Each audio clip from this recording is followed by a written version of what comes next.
একদিন একটি বাঘ একটি গরুর উপরে আক্রমণ করলো। সেই গরুটি প্রাণে বাঁচার জন্য তার সমস্ত শক্তি একত্রিত করে দৌড়াতে থাকলো। দৌড়ানোর এক পর্যায়ে গরুটি একটি পুকুরের মধ্যে লাফ দিল।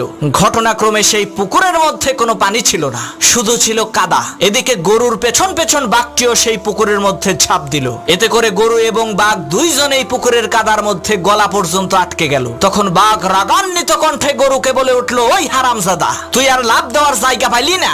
তুই ডাঙ্গায় থাকলে তোকে না হয় একটু মজা করে খাইতাম, কিন্তু এখন তো তুইও মরবি, আমাকেও মারবি। তখন গরু বলল, বাঘ ভাই, তোমার কি কোনো মালিক আছে নাকি? তখন বাঘ বলল, আরে আহাম্মক, আমি হচ্ছি বনের রাজা, আমার মালিক হবে কে? তখন গরু বলল, বাঘ ভাই শোনো, তোমার মালিক না থাকলেও আমার কিন্তু মালিক আছে।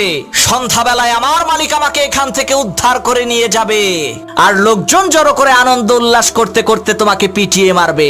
মনে রাখবা মুসলমান, তোমারও কোনো ভয় নাই, তোমারও একজন মালিক আছে।